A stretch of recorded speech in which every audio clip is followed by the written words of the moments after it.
আসসালামু আলাইকুম।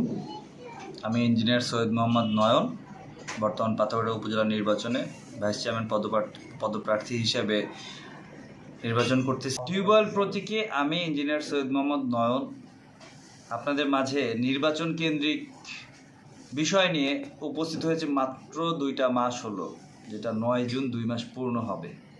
আপনাদের সকলের ভালোবাসা, আমি আসলে অবাক হয়ে গিয়েছি যে মানুষ নিঃস্বার্থভাবে কোনো কিছু না পেয়ে, কোনো কিছু চাহিদা ছাড়া কিভাবে এত ভালোবাসা মানুষ দিতে পারে। আমি আসলে এটা কল্পনা করতে পারিনি। এর জন্য আল্লাহর কাছে শুকরিয়া জানাচ্ছি, শুকরিয়া আলহামদুলিল্লাহ।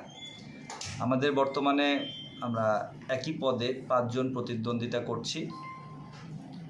আশা করি সকলের সঠিক বিবেচনায় যোগ্য প্রার্থী বিবেচিত হবে। প্রত্যেকেই চিন্তা করবে কিভাবে সন্ত্রাসকে, দুর্নীতিকে কিভাবে প্রতিহত করা যায়, মাদকের সাম্রাজ্য কিভাবে ভেঙে দিয়ে নতুন করে সুন্দর একটি সমাজ গড়ে তোলা যায়, কিভাবে দরিদ্রদের পেটের লাথি মারা দূর করা যায়। এই বিষয়গুলোকে জনগণ অবশ্যই প্রাধান্য দিবে।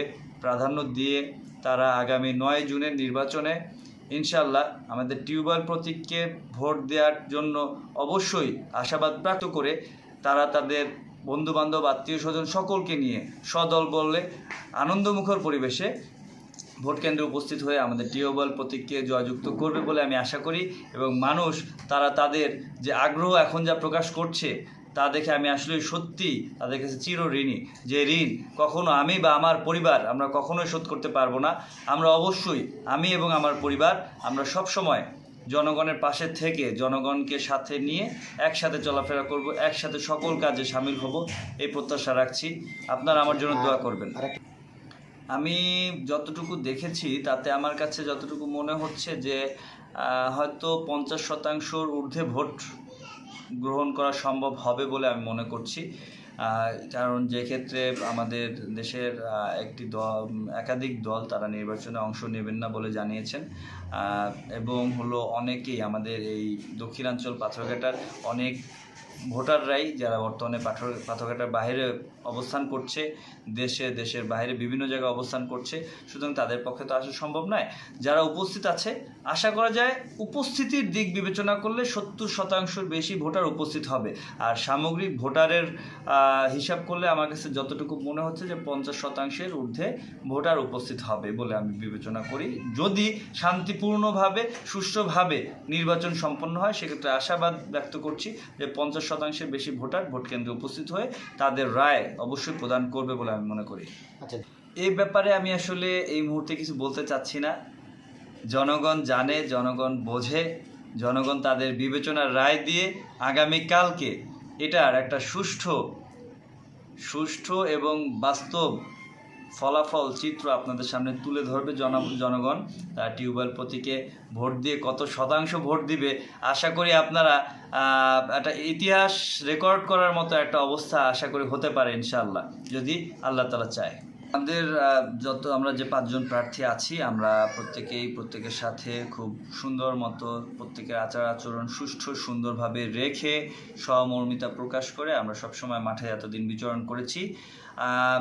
তেমন কোনো অনাকাঙ্ক্ষিত ঘটনা আসলে আমাদের কারো মধ্যেই ঘটেনি। আমাদের প্রত্যেকের মাঝেই আন্তরিকতার কোনো ধরনের অপূর্ণতা ছিল না। আর আমি একটা জিনিস বলতে পারি, আমি চেষ্টা করি সবাইকে আপন করে নিয়ে একসাথে চলার জন্য। কারণ যে একজন প্রতিদ্বন্দ্বী আমার, সেও কিন্তু একজন ভোটার।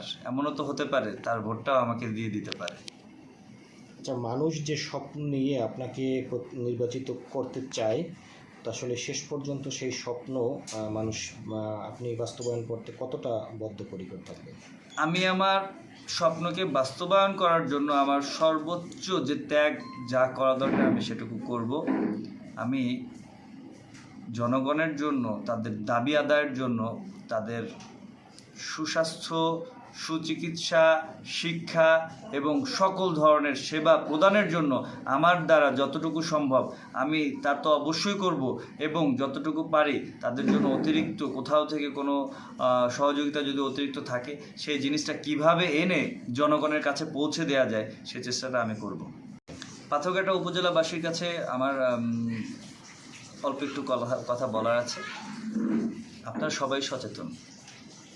প্রত্যেকে কেউ চাবে না যে কোনো সন্ত্রাস, কোনো চাঁদাবাজ কারো আশ্রয় হোক পাথরঘাটা উপজেলায়। আমাদের বর্তমান প্রধানমন্ত্রী বলেন, আমাদের বর্তমান এমপি সাহেব বলেন, যারা আছেন তারাও কিন্তু কখনোই সন্ত্রাস, চাঁদাবাজ, মাদক এই সকল ব্যক্তিবর্গ কাউকেই কখনোই প্রশ্রয় দেবে না বলে আমি বিবেচনা করি। এবং আমরা চাই, আপনারাও চাবেন যেন সুন্দর একটা সমাজ আমরা সবাই উপহার দিতে পারি। সেই প্রত্যাশা নিয়ে আপনারা সবাই অবশ্যই শিক্ষা, বুদ্ধি, বিবেক, বিবেচনা, তাদের কর্মদক্ষতা সকল কিছু বিবেচনা করে যে ব্যক্তি যোগ্য তাকে সে যোগ্য স্থানে বসার জন্য সুযোগ করে দিবেন প্রত্যেকটি পদের জন্য।